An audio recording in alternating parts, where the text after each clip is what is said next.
భగ చావే ఎదురుగా అయినా అదరని ధైర్యంలా లక్ష్యం మరువక పంతం విడువక యుద్ధం గెలిచెను సైన్యంలా కార్యకర్తల త్యాగాలే మన గెలుపుకి మార్గాలే ఏమిచ్చిన నీ రుణముని తీర్చేది లేదే జై జై జై జై జై జగనంటూ సై సై సై సై ఈసాగే లేనంటూ జై జై జై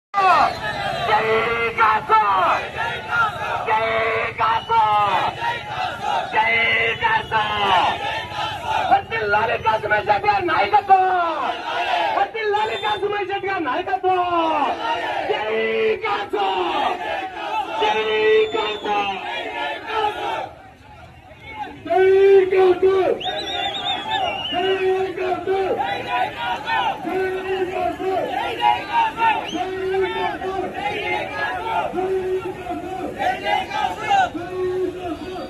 కాసో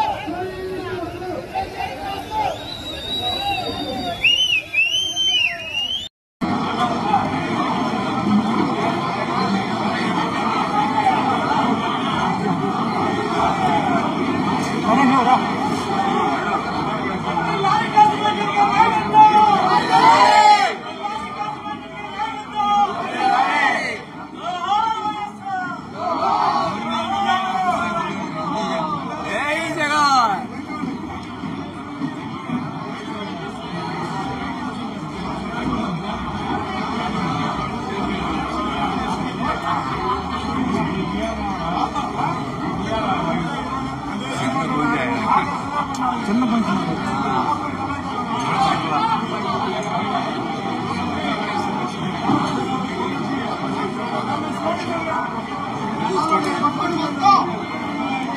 అరేంజ్ చేశారు.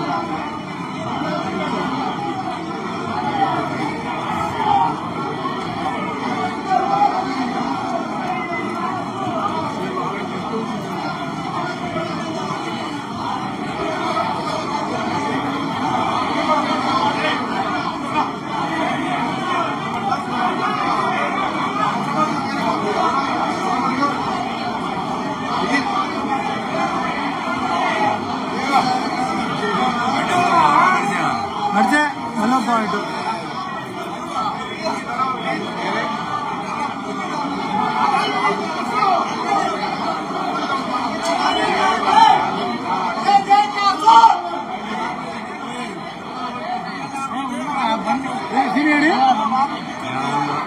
ఫోన్ మాట్లాడుకుంటున్నాడు.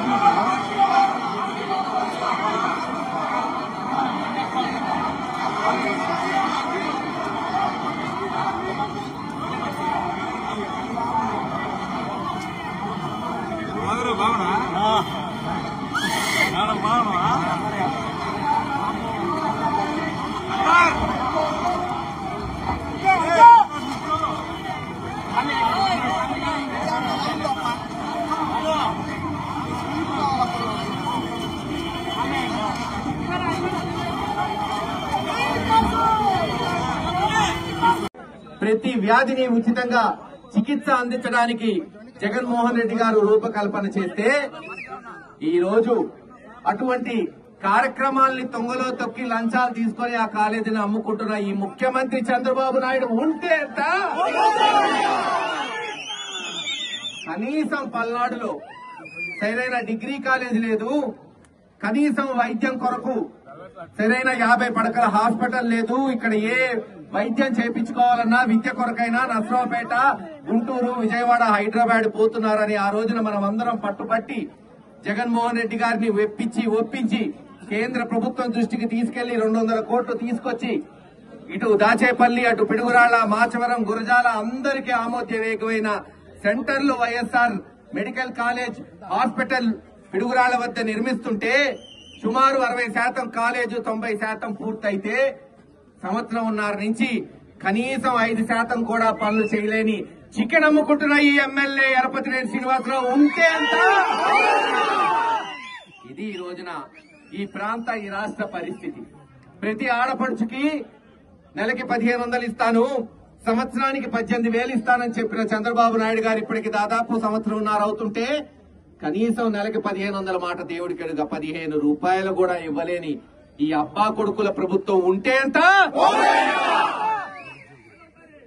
ప్రతి ఇంటికి ఉద్యోగం ఇస్తాను, ఉద్యోగం ఇచ్చేట వరకు ఆ 20 లక్షల ఉద్యోగం ఇచ్చే వరకు నిరుద్యోగ భృతి ఇస్తానని చెప్పి నెలకి 3000 ఇస్తానని చెప్పి అబద్దాలు పలికి ఈ రోజు 30 రూపాయలు కూడా ఇవ్వలేని ఈ చంద్రబాబు నాయుడు గారు ఉంటే ఎంత?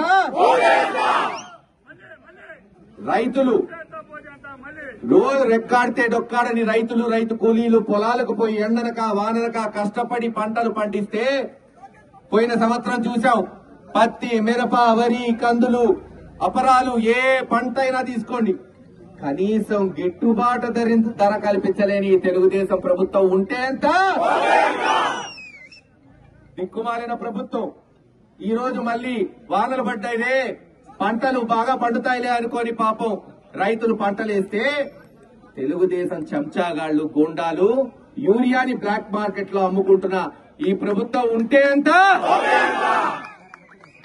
వానలు పడినాయి, పంటలు దెబ్బతింటున్నాయి, నువ్వు ఇచ్చిన హామీ కనీసం రైతు భరోసా పేరు మార్చి అన్నదాత చేశావు.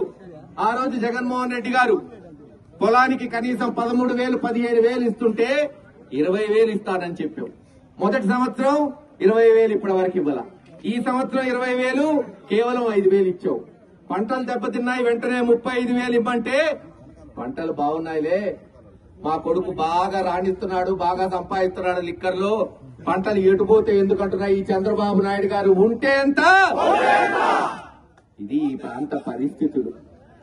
అనేక మంది చూస్తున్నారు. గత 3 నెలల నుంచి మెడికల్ కాలేజీల మీద జగన్మోహన్ రెడ్డి గారి నాయకత్వంలో వీధి పోరాటాలు చేశాం, వీడియోలు తీశాం, సెల్ఫీ వీడియో ఉద్యమం చేపట్టాం. ప్రవాస భారతీయులు దాంట్లో పాల్గొన్నారు. ఈ రోజున అధికారం ఉన్నప్పుడు పనులు చేయటమే గొప్ప కాదు, మనం చూపెట్టాం. ఆ రోజున ఈ గురజాల నియోజకవర్గంలో కని విని ఎరుగని అభివృద్ధి, సుమారు 3,500 కోట్లతో శాశ్వత పథకాలు, సంక్షేమ పథకాలు.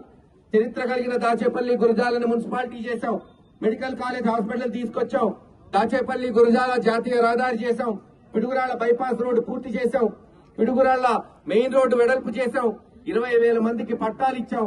దాచేపల్లి ఈ రోజు వచ్చాం, కొట్ల బజారు బ్రహ్మాండంగా ఆ రోజు వెడల్పు చేస్తే ఈ రోజు దాన్ని మళ్లీ మూసేశారు. ఇది తెలుగుదేశం నాయకుల ప్రతిభ. కేవలం దోచుకోవడానికి, దోచుకుంది దాచుకోవడానికి తప్పితే మరో దానికి వీళ్లు వచ్చినట్టు కనపడట్లా. అందుకే కేవలం పాలక పక్షంలో ఉన్న అభివృద్ధే కాదు, ప్రతిపక్షంలో ఉన్నప్పుడు కూడా పోరాటం చేసి ఈ గవర్నమెంట్ మెడలు వంచాల. ఈ ముఖ్యమంత్రి ఈ అహంకారంతో మెరుగుతున్న లోకేష్ గారు, ఈ ఎమ్మెల్యేల అహంకారాన్ని కిందకి తీసుకురావాలా. అదే ఉద్యమ బాటలో పోతున్నాం. గురజాల నియోజకవర్గంలో సిమెంట్ ఫ్యాక్టరీలు మూసేస్తే ప్రతి నెల కప్పం కట్టమని ఇక్కడున్న ఎమ్మెల్యే వాళ్ళు హుకుం జారీ చేస్తే మన దెబ్బకి సిమెంట్ ఫ్యాక్టరీలు తెరిచేటట్టు చేసావా లేదా సోదరులారా ఆలోచించండి.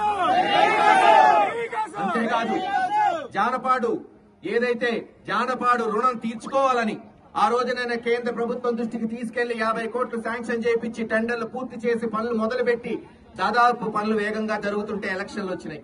ఎలక్షన్ తర్వాత దురదృష్టం, మరి ఆ దేవుడు చిన్న చూపు చూసి, ప్రజలు చిన్న చూపు చూసి ఓడిపోయి ఉండొచ్చు. అయినా ప్రజల పక్షాన్ని నిలబడి పోరాటం చేశాం. ఈ తెలుగుదేశం నాయకులు కనీసం 15 నెలల నుంచి బ్రిడ్జిను ముందుకు తీసుకెళ్లకపోతే ఉద్యమాలు చేపడితే హుటాహుటిన పోయి మళ్లీ బ్రిడ్జ్ మొదలు పెట్టారు.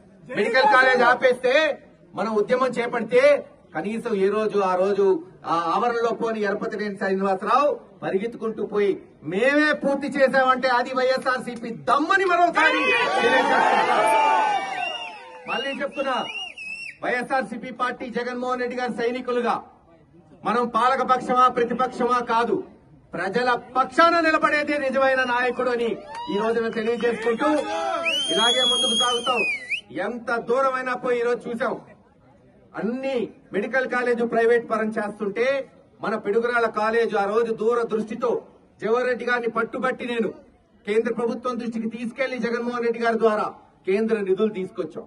ఈ రోజు దాన్ని అమ్ముకోవాలి, లంచాలు తీసుకోవాలని ఇక్కడున్న శాసనసభ్యులు, మంత్రులు, ముఖ్యమంత్రి ఆలోచిస్తే కేంద్ర ప్రభుత్వాన్ని సూచనప్రాయంగా అడిగితే చేసేదే లేదని కేంద్ర ప్రభుత్వం తిరస్కరించింది. ఎందుకన్నా సిగ్గుమాలిన చర్య ఏదైనా ఉంటుందా?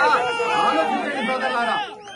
ఏది ఏమైనా వచ్చే 2.5 సంవత్సరాలు ప్రతి ఇంటికి పోదాం, ప్రతి గడపకు పోదాం, భేషజ్వాలాలు పక్కన పెట్టి అందరం కష్టపడి మళ్ళీ ఒక మంచి ప్రభుత్వాన్ని ప్రజలకు అందించేటట్టు జగన్మోహన్ రెడ్డి గారి నాయకత్వంలో కష్టపడదామని తెలియజేసుకుంటూ సెలవు తీసుకుంటున్నాం.